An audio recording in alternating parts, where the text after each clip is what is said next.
Assalamualaikum warahmatullahi wabarakatuh. Waalaikumsalam.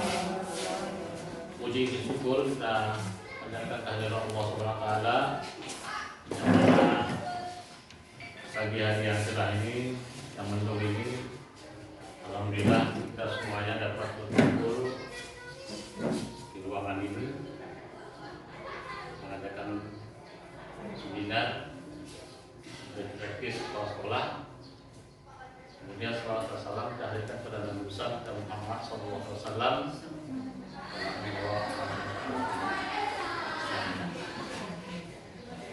Teman-teman, hormati bapak-bapak, ibu-ibu, peserta seminar. Pada hari ini saya akan menyampaikan isi seminar The Best Practice Sekolah yang berjudul tema pengaruh penyelesaian surat tanah terhadap peningkatan sarana dan prasarana di SMP Negeri 4 Bendahara Kabupaten Aceh Tamiang. Di dalam The Best Practice ini terdiri dari 4 bab. Bab pertama yaitu masalah pendahuluan, identifikasi masalah. Yang bab kedua kajian pustaka. Bab ketiga pembahasan masalah. Dan yang keempat, bab keempat kesimpulan dan rekomendasi. Bapak-bapak, ibu-ibu,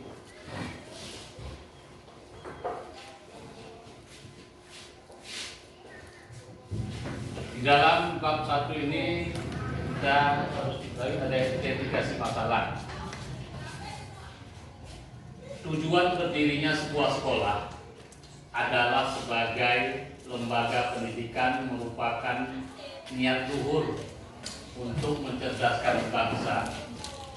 Dalam pendirian tersebut lebih mengutamakan pada kepentingan masyarakat dan prospek ke depan bagi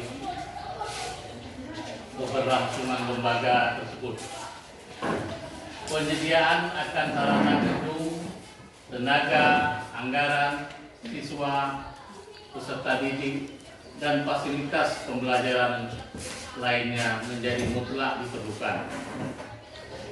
Demikian halnya dengan pendirian SMP Negeri 4 Bendahara yang terletak di Desa Sukamulya, Upah, Kecamatan Mulia, Bandar Mulia, Aceh Tamiang.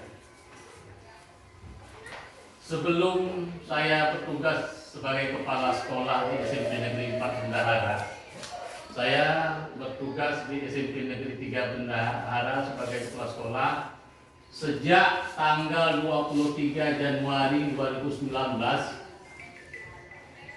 Saya dimutasikan ke tempat tugas saya yang sekarang ini, SMP Negeri 4 Bendahara.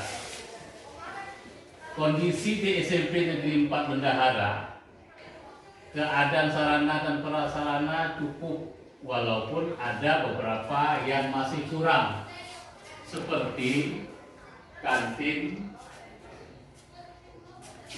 sekolah, musala, surat tanah yang belum ada kejelasan tentang kepemilikan sekolah yang sudah berdiri sejak tahun 2006.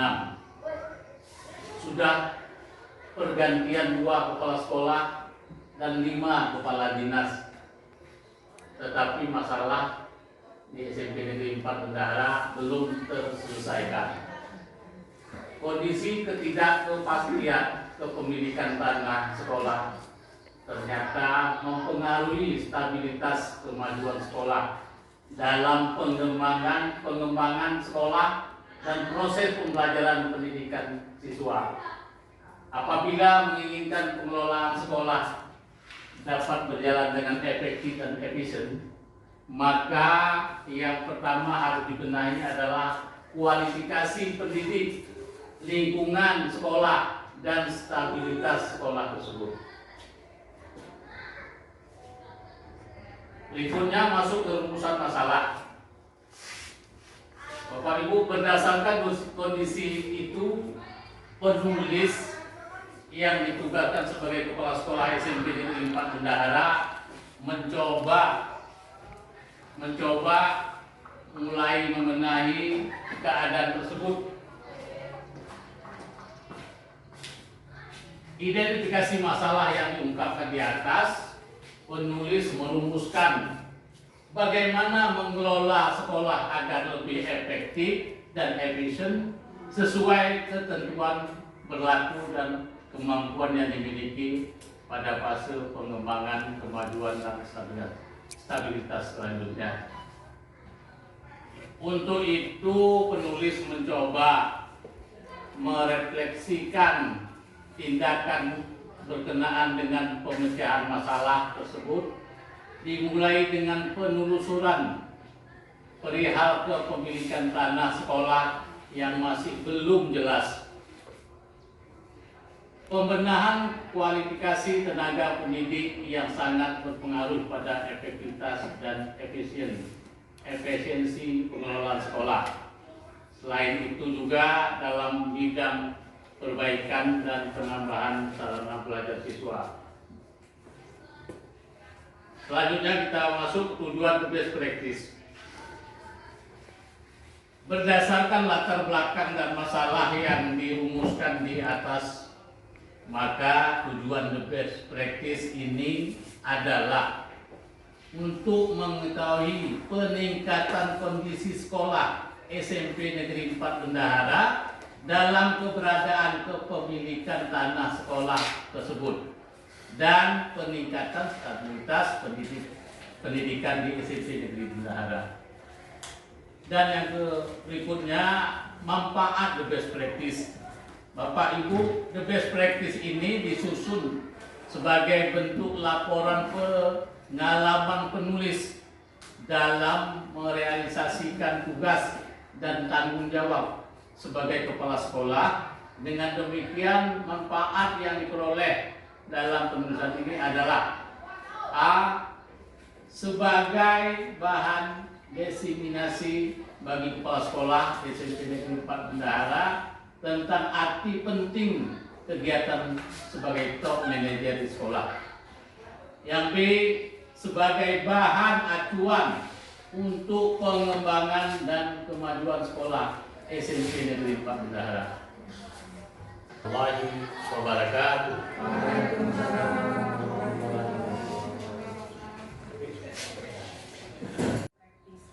Nah, di sini saya sedikit mungkin mau menambah untuk saya dan juga untuk kita semua, sebagaimana yang tadi disampaikan oleh Ibu Mila, bahwa best practice sebagai salah satu karya tulis ilmiah itu juga ada sistematika penulisan, ada sistematikanya. Nah, untuk yang bab 1, sistematikanya itu memang yang pertama adalah latar belakang. Tadi di daftar isi kata Bapak Kepala Sekolah benar, tapi pada paparan itu yang muncul adalah identifikasi. Alhamdulillah atas masukan tadi sudah. Nah, selanjutnya yang perlu diperhatikan juga, karena kita kan nggak baca secara detail ya apa yang menjadi muatannya, ini untuk kita semua, bahwa pada latar belakang itu yang perlu muncul, ya, yang perlu dimunculkan, yang harus ada itu adalah yang pertama sekali kondisi ideal. Bagaimana kondisi ideal sebuah lembaga pendidikan, khususnya SMP Negeri 4 Bendahara, karena kita berbicara tentang sekolah SMP Negeri 4 Bendahara. Karena namanya latar belakang. Apa yang melatar belakangi hingga kita membuat best practice dengan judul tersebut, dengan tema tersebut. Nah, apa yang menjadi latar belakangnya? Tentu muatan atau item yang harus ada pada latar belakang itu sendiri adalah, saya ulangi, kondisi ideal sekolah, terutama karena kita berbicara SMP Negeri 4 Bendahara adalah kondisi ideal dari SMP Negeri 4 Bendahara. Kemudian setelah kita paparkan kondisi ideal, kita juga perlu memaparkan kondisi real, kondisi yang seharusnya dari sebuah lembaga pendidikan.